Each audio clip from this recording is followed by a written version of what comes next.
USAFL 2024 Nationals is brought to you by Tasmanian, the quiet pursuit of the extraordinary. Cooper's, Australian made and owned. Cooper's Beer. Visit Austin, live music capital of the world. Two Hands Hospitality, fueling your lifestyle. Watch AFL. Stream every match. Devil's Corner, Tasmania. HBC Event Services. Play Aussie. Premier Sports Medicine. And by the Movember Foundation.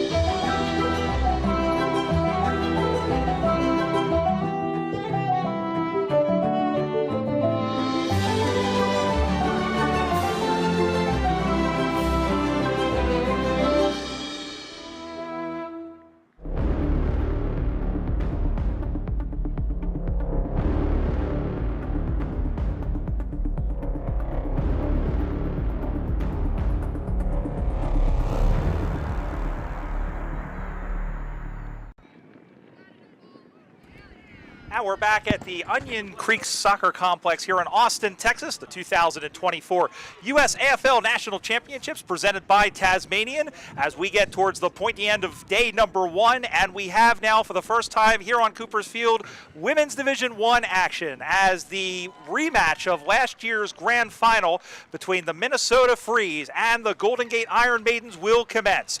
Both teams won earlier today. The Maidens are the seven-time defending national champions. They defeated Seattle 32-15, while Minnesota defeated Denver/New York 31-0. The winner of this game will be in the driver's seat as we head into tomorrow, and then the top two teams in this four-team round robin play in the grand final. Brian Barish back here with you. Great to have you along, and joining us for the first time today from the Seattle Grizzlies is Rob Munn. And Rob, you know, we were talking a little bit before about Golden Gate's first game against Seattle, and Seattle actually gave them a pretty good game. Seattle gave them a great run. I'd say for about 30 minutes there, it was about a 1-2 goal contest. Seattle kept pressing back, but you cannot knock the champs. Like, they are still the champs today. Golden Gate won last year. They won the year before. This isn't just a rematch of last year, Brian. It's a rematch of the last two seasons. I know Minnesota is really hungry to do it, but you got to knock off the champs. We talked about this in the Div 1 final last year for the men. Absolutely, and we also should mention, and I said it in the preview, you take for granted the Maidens at your own peril. The Freeze, however, have won two of the last three matchups between the two sides, including the Western Regional Final. We're underway here in Div 1. The winner of this, as we said, will go to 2-0 and be in the catbird seat. The Iron Maidens wearing their Clash jumpers for the first time today. They are the Pride jumpers wearing white tops with a rainbow interspersed with the Golden Gate Bridge. Minnesota wearing their traditional blue jumpers with the silver sleeves. Up on the far side they go. The Iron Maidens kicking towards Tournament Central. The Freeze will have the wind in the first half. It bounces in front of Lindsay Beck. Going all the way back to get it is Leo Gaillard, who goes to get it. She went for the handball, but the umpire picked out a free kick, and it will go the way of the Minnesota Freeze. Yeah, a little bit of chaos right now. I think the one thing you're going to see, really kick to kick, you're going to get that from Golden Gate. Minnesota gets very, very good when they can start using that midfield pressure and just squeeze and almost suffocate you to death in the forward line. Jerry Allen, who kicked the only goal of that semifinal win over Canada, was able to get the ball, but it's stolen by Nicole Fury, who also played for the Freedom as well and led them with a kick to beat Canada in that semifinal. She'll stay with the football. Will Fury gets away from Connor Lewis. They look really good to start here, do the Maidens, as they play up that one into the wing. Going and chasing after it, there is Cowis, who goes to get it, and it's sent back the other way, and it's going to get marked by Connor Lewis. Lewis with the football in the wing position commentary side, a TAC all-tournament contender as the ball comes down now. The ball gets kicked inside, again looking for the Freeze as they get it back, and picking that one off is Corey Daling. Daling has the football now, and wrapped up there was Panda Wynn, who is back after missing out on nationals last year, and will have a ball up. still really suffocating. Kind of an arm wrestle right now, Brian. No one's really taken control of either side of the game. We're seeing the ball on Minnesota's side right now, but Golden Gate's doing a great job of staying clean and trying to get it out. Doherty was taken to the ground there, and we'll check the call here, whether or not it was holding the ball, and it was. So give that to Kaya Saigula. Saigula, who was most consistent last year, finds Lewis, who goes inside the 50-meter arc, going to get picked up by Lindsey Beck. Beck kicks for goal, and did she get it? It was almost straight over the goal umpire's hat. It's there. Yep, and that's what we're talking about. So when Minnesota is able to establish around that forward 50 arc and have their midfielders ready and swarming in, it really creates a ton of pressure that you've seen the last 2 to 3 years kind of develop, and that's Minnesota Freeze footy. You saw it there. They had Lindsay Eliason down there. She waits, she gets the ball, she kicks a goal. Lindsay Beck with the first goal. No, that's fine. It's okay. That's just, so she married her wife Lauren Burroughs Chang, and what they decided to do was it is it's an acronym. It's Burroughs Eliason Chang, BEC. I love it. There it is. So back in the middle, it's 6-0 on the Watch AFL scoreboard.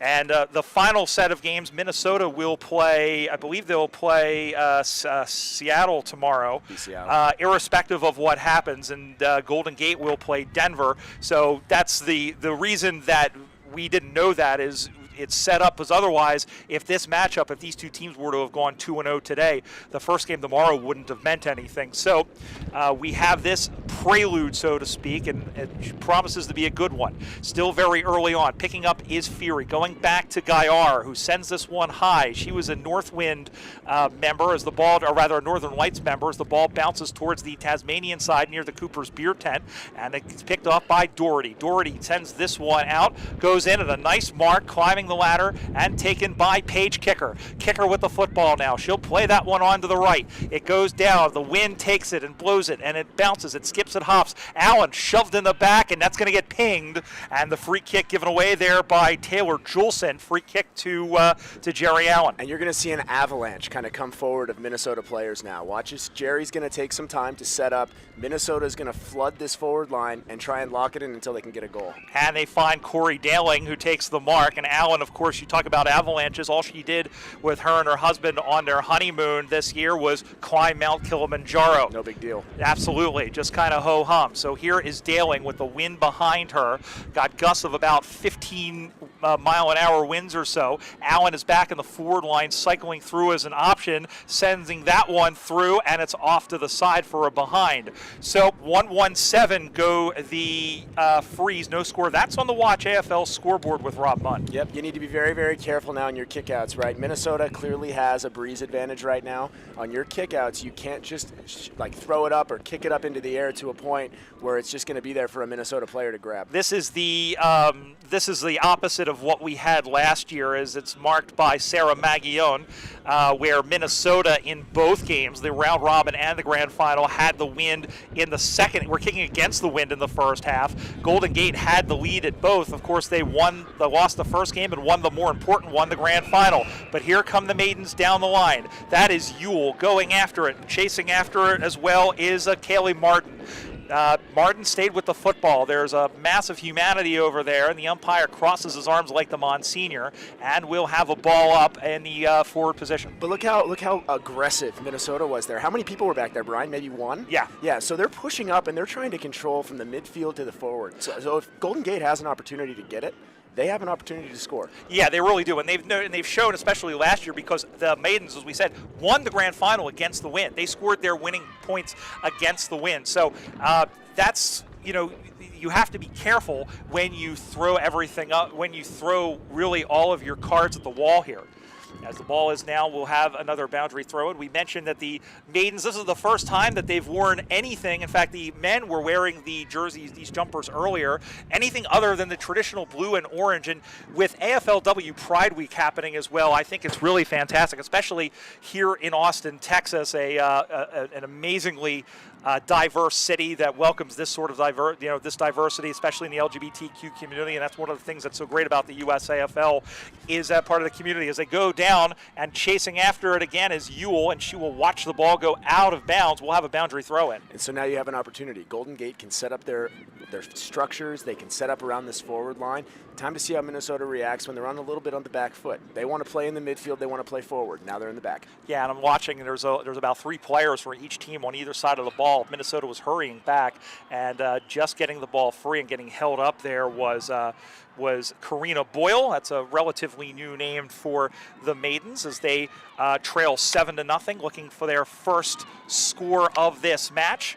Again, the winner will go to 2-0. If the Maidens win, then they will have just about assured themselves a spot in the grand final. I'd have to work out the mathematics if Minnesota should, just because of the third round matchups. Well, and I gotta say, like, if San Francisco is able to figure out a way to get through the posts down here, it's a massive advantage going into the second half. Yeah, it's when something like this, Rob, it's like one goal is kind of worth 2 at this point against this breeze. As the ball is up on the far side, over on the intense side of the field, because there are people over there intense, and here is Leo Gaillard, who bootlegs around, kicks this one across, gonna drop in front of Doherty. Back to get it is Kojo. Go, Kojo. She kicks the ball onto the right side now. As it drops in front, it's gonna roll, it's gonna skip, digging in after it. That is Kathy Hoa, who gets it on the second bite of the cherry. Gets away now from Vicky Powell. Long handball back to Lewis.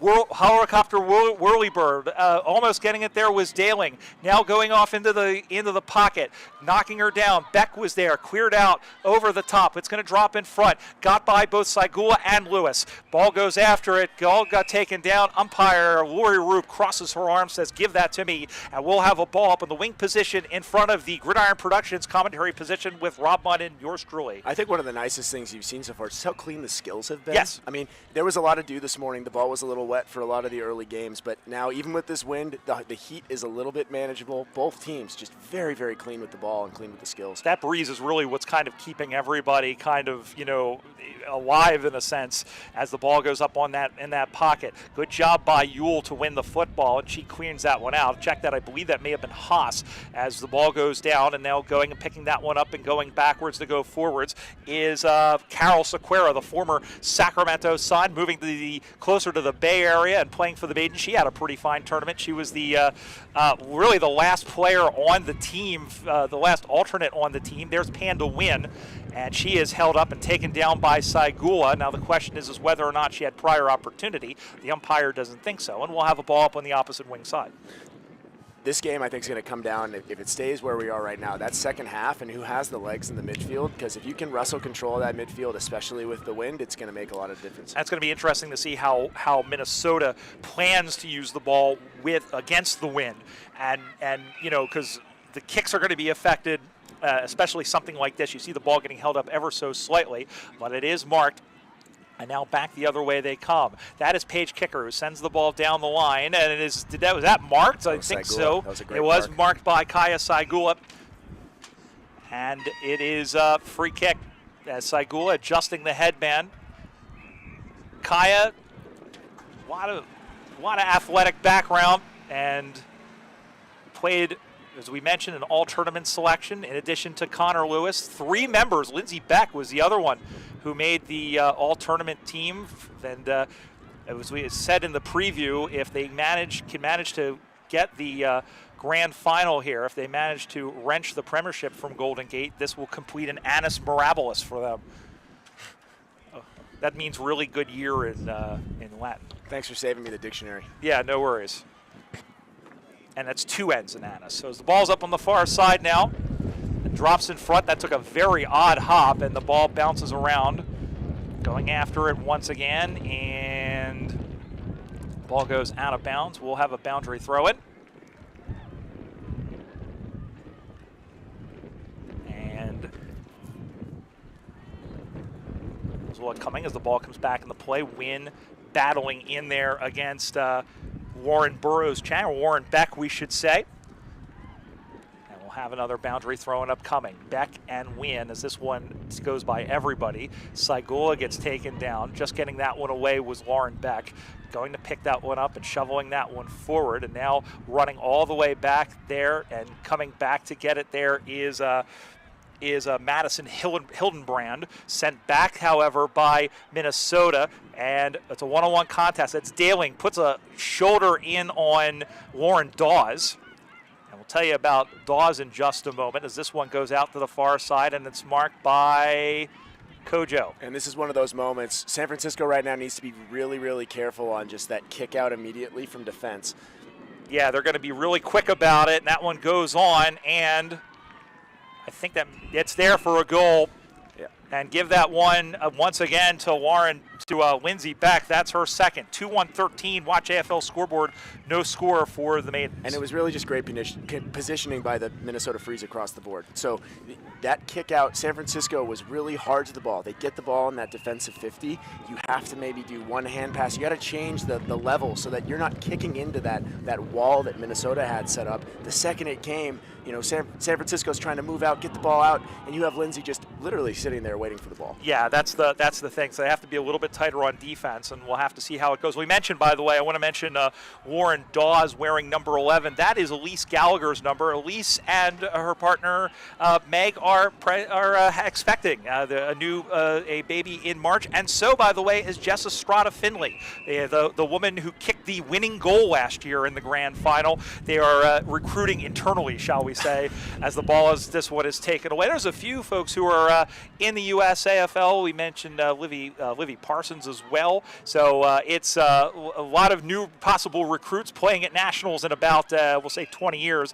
as Lewis sends that one in, drops in front of Hoa, going to picking that one up and then dancing around off to the side there. That was Nicole Murley. That was one player I didn't recognize. I don't think she had played last season. And the ball has gone out of bounds. And it'll be it's marked. It'll be a free kick. Rather, that was Las Dawes. Sorry. And here we are. I mean, this is, again, one of those moments. So you've got San Francisco. They did a good job creating a contest outside that 50-meter arc. You've got 5 Minnesota players around that ball, though, and it's just going to come back down. So San Francisco needs to try and adjust a little bit of what they're doing right now to try and get it out of this attacking side. As this one dribbles through, and that one will go through for another behind. So watch AFL scoreboard goes to 2-2-14 Minnesota. No score for Golden Gate. Brian Barish alongside the Seattle Grizzlies' Rob Munn. Glad to have your company as well. One more game coming up here. It's a Division I match the men's match between Austin and New York. The Crows looking to salt away a semifinal spot. New York is battling for their life. They lost to Quebec in the opening game. And it was a heck of a game, Brian. I watched it on the sideline at the end. Quebec came through for 2 or 3 goals to take the lead with about 3 minutes left. Ball is up on the far side now, and this ball is taken down. Handball by Catherine Georgiadis. Finds kicker, who sends this one up high.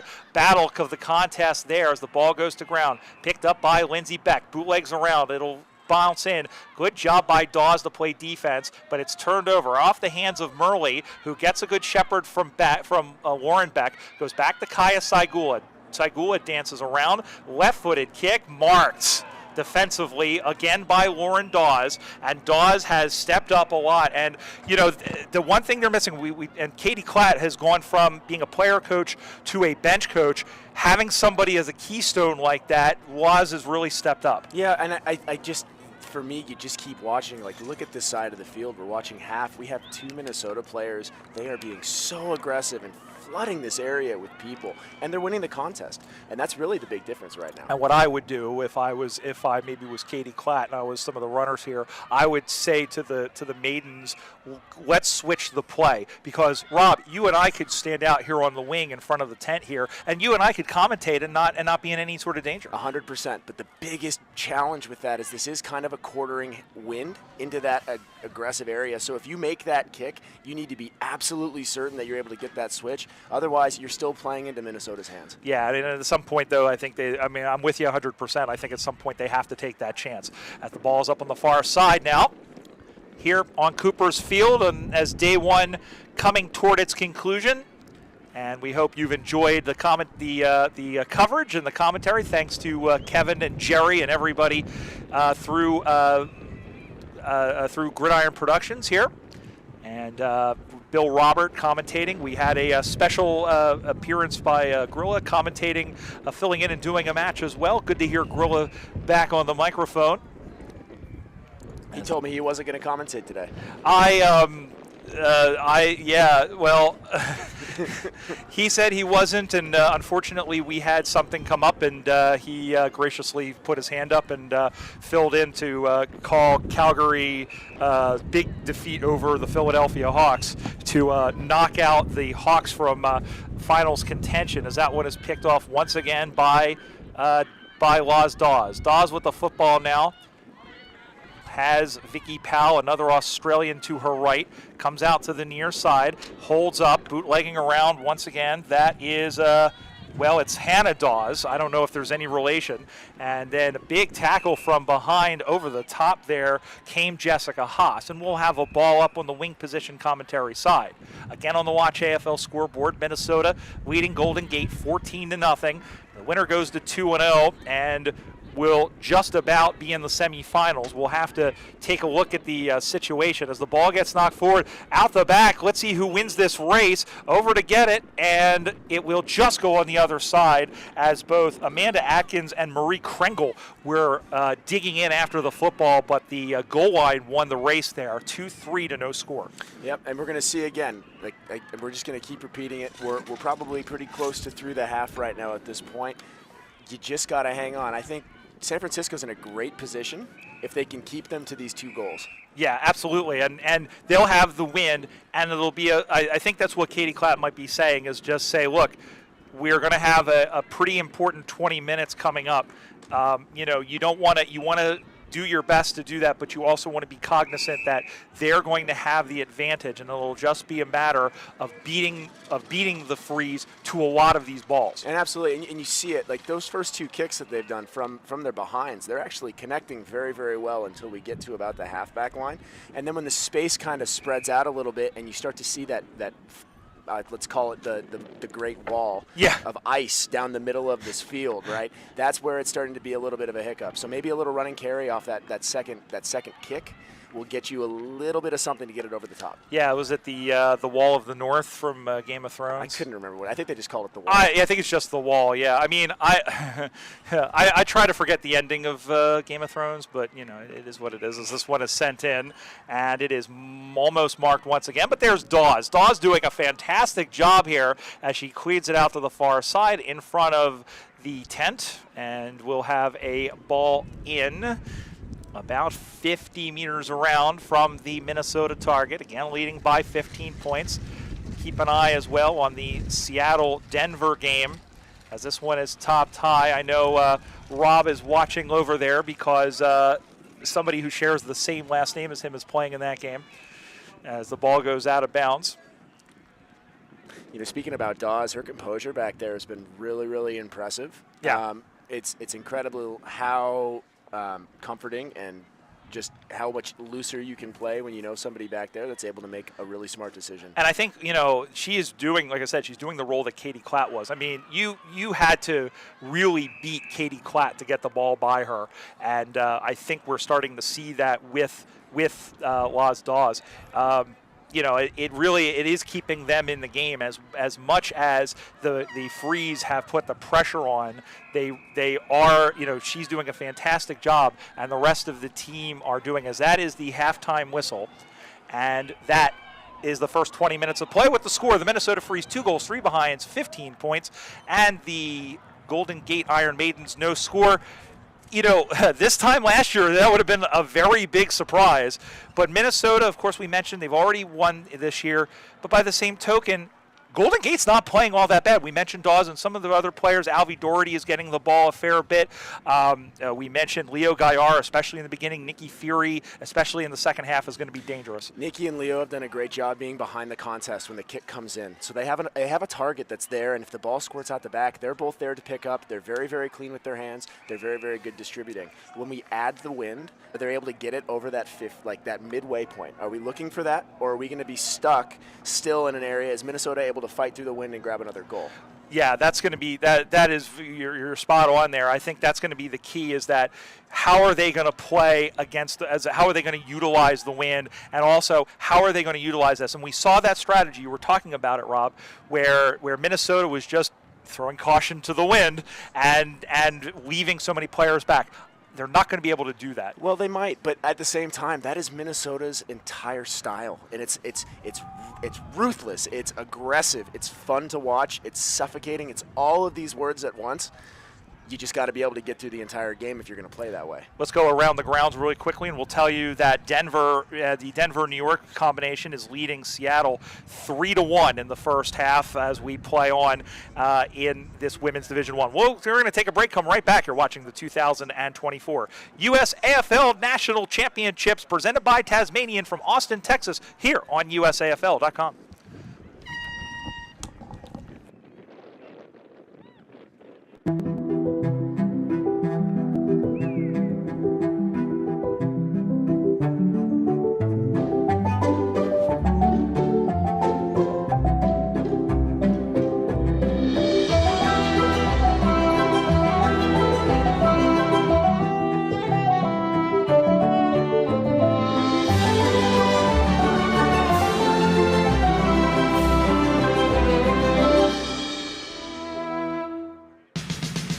The USAFL 2024 Nationals is brought to you by Tasmanian, the quiet pursuit of the extraordinary.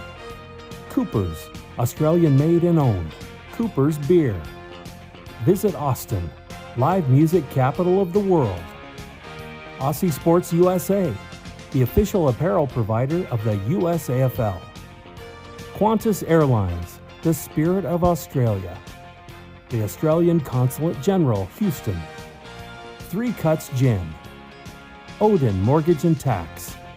CyberSolve IQ, the inaugural cybersecurity partner of the USAFL.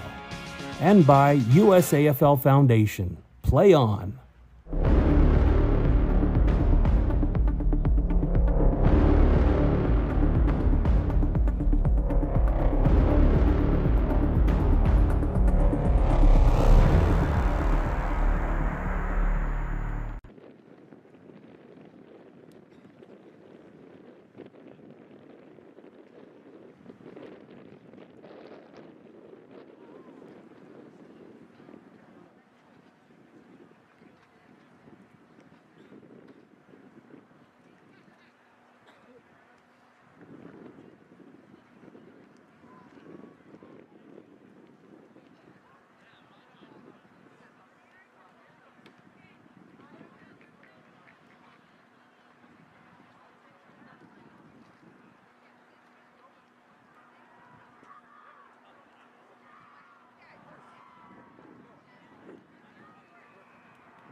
And back here for the second half of this one in the second round of the women's competition, Division 1, here at the 2024 USAFL National Championships, presented by Tasmanian. Brian Barish back here with Rob Munn of the Seattle Grizzlies. The Maidens down 15-0, Rob, but they are now kicking towards the Onion Creek end, which has the agency of, I would say, about a 2-goal breeze. So we'll see how the next 20 minutes plays out, I think. I'm going to tell you, within the last 2 minutes, no joke, it feels like the gusts actually increased.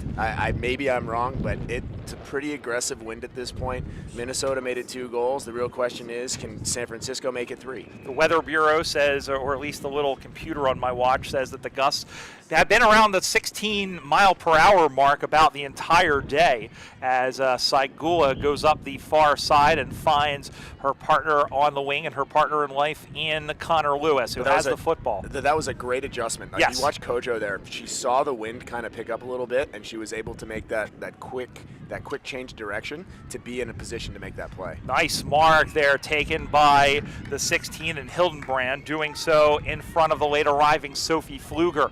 Ball goes back to the inside now. She gets around up. Pfluger almost was able to take down the opponent there in in fury, as this one is sent in down. Going and chasing it after it. It'll roll, it'll skip, it'll hop, it'll go out of bounds. And it will be a boundary throw-in, but a good position, and this is what the Maidens have to do right from the jump. And what did we talk about? We said, how is Minnesota going to react with the wind? And as of this moment, they are deciding that they're going to continue to do that press. With this wind, that is a very, very aggressive, like, if you're successful with it, it's going to pay off huge.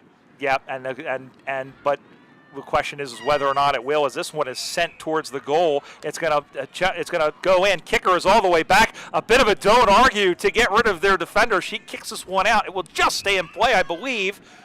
We'll double check as Haas took the mark there, or made the catch. The question is was she in bounds? It looks like she got the mark. Thank you. Yep, just checking around the corner here. So Jessica Haas off of a good job as. Let's see. I think that was Gabriella Kawas who was the recipient of the "Don't Argue" by Paige Kicker, who has played. She would kick the game-winning goal after the siren to end the Denver Bulldogs' 20-game winning streak in 2015. Lindsay Beck takes the mark, goes to Saigula, who goes down the line. It'll bounce through, going after it and getting shoved down was Daling, as now it looks like rush hour on the Schuylkill Expressway as they go around to Doherty. Doherty sends this one down the line over the head of Guy R. She has to go back and get it. Over now and trying to pick that one up and getting taken down was Callis once again. And the umpire says it is going to be a free kick, and it will go the way of sending that one down is Lindsay Sten. Sten sends this one down. It pops in for Maggione, who will send it back from whence it came. High in the air. Good mark once again by Sten. Good job to use her strength to get in there. Here is a good battle between Guy R. and Lewis. In the come and help now is Hildenbrand, and she comes down over top of Kojo, and she will get up, over Saigula, and we'll have a ball up right in front of the Gridiron Productions commentary position. So you are seeing Minnesota's half forwards come higher up the ground. This is definitely due to the fact of the wind. Like you can see, there's a plastic thing of Gatorade that looks like has made its way onto the field at this point. Like the breeze is there, and it's getting stuck now a little bit more in Golden Gate or San Francisco's forward 50. The only question is, can they capitalize? Hildenbrand trying to move the ball forward, but she is wrapped up for Hanukkah there by Sophie Pfluger, who another pivot, and she earns the free kick. Good tackle by the third-year player, and Pfluger, as she tries to go, and went down the line looking for Lauren Beck. Going through the middle of the ground now. It's going to get sent back. Maggione with a big booming kick. It's going to skip, it's going to hop, it's going to roll. Over to get it now is Kojo, who goes back to kicker, as Lewis now is playing a little bit more defensively to help out. I think against what we're starting to see, they are starting to push. I think they are starting to fall back a little bit as Golden Gate gets a little bit more sustained of a push. Yeah, the field, it just seems like this half of the field, this Onion Creek side of the field is where the majority of the gameplay is going to happen. And we're seeing that now with both teams in both situations. And we'll say that the defense has been good, and it's just like CyberSolve IQ, which, of course, is the inaugural cybersecurity partner of the USAFL. They are here with us, and glad to have them on board as a sponsor. They love being involved, and we love being involved with them as the ball drops in front. Sten dropped the pill. Georgiadis is in there as kicker is in a one-on-one contest against Martin, and the umpire blows the ball dead, and we'll have a ball up. Or check that, that was Hannah Dawes who was in there. We'll have a ball up right in front. The Maidens knocking on heaven's doors. The ball gets pounded out there by Lauren Beck. This is kicked forward off the hands of Lindsay Beck. Going to get picked up and sending it back the other way is Carol Sequeira as the ball gets knocked in and going to get taken down defensively by Kojo Lewis. Up the far side. It is marked nicely by Kathy Hoa. Another Pennsylvania native. As this one gets in, it'll bounce free, got ricocheted back onto the wing position, and the umpire blows the ball dead. We haven't had a score yet as we have played about 6 minutes, I would say. That, of course, is unofficial of the second term. Still 15-0 on the Watch AFL scoreboard. Minnesota in front. Yeah, you're just seeing a little bit cleaner from Minnesota from their back line. They're getting the ball. They're making a hand pass, maybe before just an errant kick. Kind of right, and it's not getting deep enough. Like they're contesting, they're getting to the ball, and they're being a part of the contest. Again, can Golden Gate get a mark? Can we get some movement or some run of play to get that goal? Well, that was a nice mark defensively by Jessica Haas for the Minnesota Freeze, and she will send the ball down the line. Ball goes up high, drops in front of Doherty. It skips through, and Cordoba's got to go all the way back to get it, but she is hit hard, dropped the pill, and the ball has gone out, and it will be a free kick as the tackle was paid before that, and it's Connor Lewis. Lewis, who is very well known for the Minnesota Vixen. She's head coach of the Minnesota Vixen gridiron team this year. Hoa was pushed away, over to get it, and then going to wrap up her opponent. And the umpire says, Rob Montanaro says there is no prior opportunity, so ball up will occur once again on the wing position outer side. Going and knocking that one down again was Martin, going after and trying to get it again. And everybody kind of bouncing off like a bunch of bumper cars at the moment. The umpire once again will blow for a ball up, again with the score 15-0. And I would say about 7.5 minutes gone. Yep, so there's still time for an attack from San Francisco, but you're seeing Minnesota just slowly start to inch out the possession game, right? So they're just slowly, methodically kind of getting it down the field. They're using the boundary. Boundary's their friend at this point. They're up to, I mean, for San Francisco to win at this point, they have to win. They have to score 3 goals. Yeah. So you play on that sideline. The wind's pushing it down. Every time it goes out, you're burning another 15 to 20 seconds. Absolutely. Let's go around the grounds very quickly for 3 Cuts Gin and tell you that Denver is now leading Seattle in the second half 4-1. And Denver, I would say that the team that loses that one will most likely be eliminated from grand final contention. However, Seattle, I think if it ends up being, Seattle is going to end up playing Minnesota, so it'll be interesting to see how everything turns out. Still plenty of time in both games, however. As we said, Minnesota will play Seattle tomorrow no matter what. Golden Gate will face Denver/New York. The ball gets pitchforked into the middle of the ground, picked up by Sequeira. Big right foot going in as they still are looking for their first point. Off the feet of Lauren Ewell. She's able to go down, try and pick that one up. A lot of battles in there, including Leilani Cordoba going after it. She is still down, and it's going to get cleared out.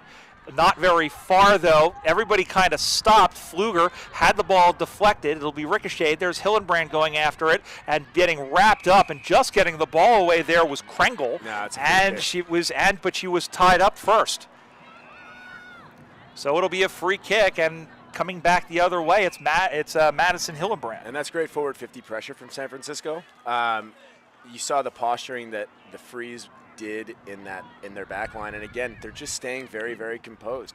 They're getting the ball out, and they're not creating any contests. Georgiadis able to win the football, coming out to the near side, intercepted by Carol Sequeira. Sequeira puts this one on, sprays out to the right a little bit. Kicker had good position but couldn't get it, but there is Cordoba, who's taken down. Stayed in play, though. They go to try and clear it out, trying to push it forward. And finally, Minnesota only gets it, but not all the way out as Hillenbrand puts it down. And we have, I believe, an injury at the moment, and it may be Nikki Fury, who's holding her head. It is Nikki Fury. And it will be a free kick to Nikki Fury. As we said, named to the national team, and she is a Gaelic player. She is going with the sidewinder kick here. Dropped in front. He looked for the handball. It's a mad scramble in front. His kicker is sitting down, and so is Hillenbrand, who's gotten involved.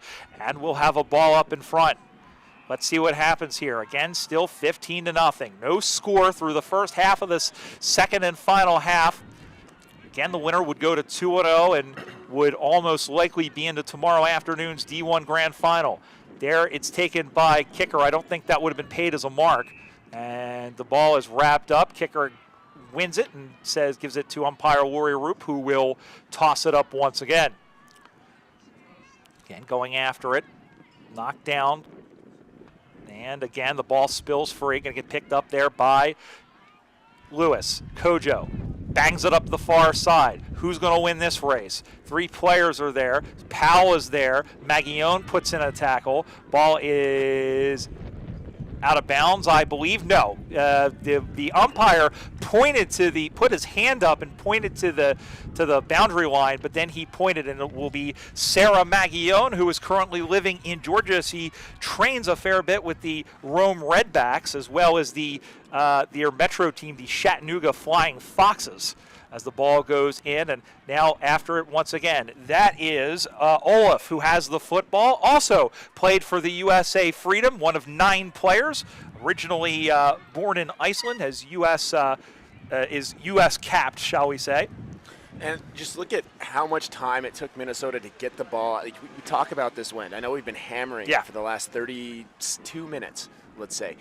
They are working it out really, really well. But because of how aggressive these gusts are right now, it literally just goes right back down to that forward area. Yeah, it really does. But one thing that they're doing, and the Freeze are being forced to do, is cut off the entry play, and they are parrying away these attacks. At some point, the dam wall is going to break open.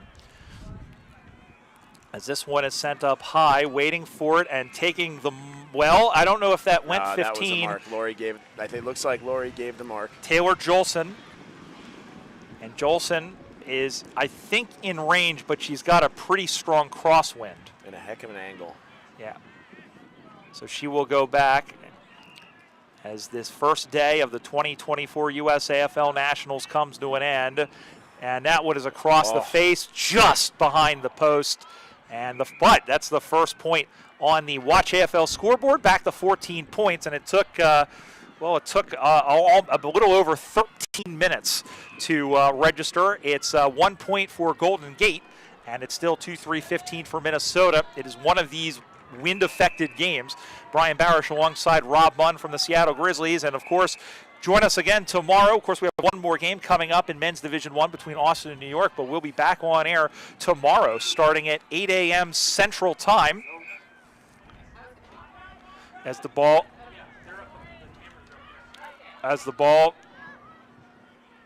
goes into the corner. And now trying to rush this one on. Here's a shot in towards the sticks, but again, it's gone off to the side. And the Golden Gate Iron Maidens have entered the chat. It's now 15-2. Correct. And now you're seeing Golden Gate able to set up their structure, very similar to what Minnesota did in the first half. So this game just comes down to the way that it's gone so far. Something else could happen. We could get a great run of play from Minnesota from end to end. But it's can San Francisco score goals? Yeah, that's the key. I think that's as well. You know, you look at how well Minnesota's playing. They're going to be under a lot of pressure here, and it's going to be a matter of can they keep their structure. And so far, they've managed to do that. Picking that one up again and sending that one on. And here is Maguillon who takes the mark. Just got under the ball a little bit. Drops in front of both Pfluger and Lewis, as there is Pfluger, and rather that is Georgiadis who got the ball. She took down her player with a half Nelson. I believe that was Hannah Dawes. She went backwards with it, and we'll have a ball up. So Ball up directly across from us once again. And the ball gets knocked down, it gets funneled out. Going after it again is Kathy Hoa. And going back is Leo Gaillard. Gaillard sends this one in. Krengle trying to go over the top, couldn't get it. Going and winning that one forward and finally getting wrapped up by Kicker. Or rather by, no, that isn't Pfluger, that's Kicker. Yep, and this is one of those opportunities now. So ball's in a dangerous position for San Francisco at the top of the 50. That was a strange-looking ball up. Minnesota has an opportunity to do exactly what I just thought, which is get the ball out, and we're just seeing it go right back down. Yeah, that was a strange-looking ball up. As it was, I don't think either Beck or Alice Houston left the ground. That went into the breadbasket there, picked off by Kaya Saigula, and now they'll move the ball forward. So we're trying to figure out who is cheering behind us. With a chance, there's as far as I could tell, there haven't been any goals scored in that match still. It was 4-1 last we checked. Looks like it's 4-3 now. 4-3, Denver leading Seattle. We haven't had a tie in a women's game. I don't think we've ever had a tie in a women's division game. Well, Seattle's done a good job of figuring out how to tie at nationals, so I'm happy to add to that tally. Well, they set a record 2 years ago. The men's team did. We sure did. 3 ties in a season. We got really good at it. We're good at we're good at matching targets. Yeah. As the ball gets knocked down, and here is Connor Lewis. Will Kojo do some rising? Ball goes up to the far side. Dawes, and that's going to stay with the football. Dawes, as relentless there was. Well, I thought I saw it coming through. That was Kicker. Kicker will play on quickly and maybe catch them on their back heels. Dawes was back there to slap it away from Daling, and now she'll stay with the footy. Daling, however, got good position. She wheels around looking and kicks that one on the outside of the boot. It was something at the very least, but back to get it is Sequeira, who is back there on the last line of defense for the Maidens. Unfortunately, she sends the ball out of bounds, and the Freeze will get some territorial opportunity for the first time, really, in the second half. Yeah, and that was a great effort by Daling there. A one-on-one, ball going away from the goal. She's able to pick it up and kind of put it towards that danger area and force San Francisco. No, it is Golden Gate. Is you it got it right. officially Yeah. Golden Gate now? Yeah. Okay, fair enough. Golden Gate took it, and they were rushed. They had to get it out in a little bit of a situation, and now we're still in a boundary opportunity. Absolutely. Yeah, they changed it last year, so it was the same as I think they had. I kept calling them San Francisco because I. Well, yeah. Well, it took me about a whole season to get used to that. When you've called the same team the same for 6 seasons, as we are waiting for something at the moment. I think there might be an injury here, but. Waiting now for the ball in, and here it comes. Here is Saigula, who has met quickly, was able to get a backdoor option in Lewis, who sends this one in, marked by Corey Daling. It's really funny with key forwards like Daling. You get your hands on it once, you kind of get a feel for it. That's 2 in a row for her. Very, very, very strong contest. If you're not careful, you got leather poisoning, and that's the best kind of poisoning there is, as she will stride forward. Starting now, maybe about 35 meters out. Going to kick into the wind. Got a good drop. Sends this one on the way. It is dead center. Perfect. Goal to Corey Daling. The Minnesota Freeze. I think they might be home. This is the score on the Watch AFL scoreboard. Goes to 3-3-21 to 2 behinds for Golden Gate. And Minnesota maybe picking up their 3rd win over the Maidens in their last 4 tries. They say momentum does not exist in sports. I completely disagree. That was crushing. That was against the wind. I want to know who they are because I want to visit their house and talk to them. 100%. They don't watch enough sports. Yeah. They just look at computers. No, that's yeah. Listen, I look at computers a lot, and I have the common sense to know that. As the ball back in the middle once again, I think it's going to be very difficult in terms of the time. There's not much time left. Unofficially, I think it's a little bit more than the 19 minutes that I have on my watch here, but the Minnesota Freeze are going to go to 2-0, and we will assess essentially what the situation is. The Maidens are still alive. They can get in with a victory tomorrow against Denver. And it'll just be a matter of how the other teams look. I think they are officially tied now. Oh wow, we may have a draw. Well, you know what's funny, Rob. We talk about this. Denver and Seattle played in the third place game last year. Seattle didn't kick a goal and won 7-6. It is an insane scoreline. It's so many different ways, but that's what enabled Seattle to finish in third place a season ago. As that one is sent in, beautiful. I think they're going to get one back. Yes, they are. It may be too little too late. In fact, there is the whistle, and that ends it. So it will look a little bit better on the scoreboard. They did finally get a goal, did Golden Gate, as they will fit. But Minnesota, too good. The final score, it's the Minnesota Freeze. 3 goals, 3 behinds, 21 points. The Golden Gate Iron Maidens, I believe they waved that off. I believe they did waive the goal, so. Looks like he's changing it. Oh, it is a goal? Yep. All right, 1-2-8. And so a 13-point victory. Minnesota picks up their third straight victory over the Maidens in the last 4 years. And look at Nationals last year. Brian, we are officially back in the situation. Minnesota Freeze have just beaten Golden Gate. Mm-hmm. They are on a good trajectory to make the final. We don't know what's going to happen tomorrow yet. Yes. But they're in a great position. And this has been a position they've been in the last 2 seasons. Yes. They have been building this. I've talked to their coach, Mark Fisher, many times. He is very, very excited about this group. They have fitness all over the field. You can see it the way they set up. And they just play their style, and they basically tell you to come out and beat them. Yeah, pretty much. And that's the thing, is that they're so good. I think they're so. One thing is we have to talk about their work ethic. You've seen on social media, as I have too.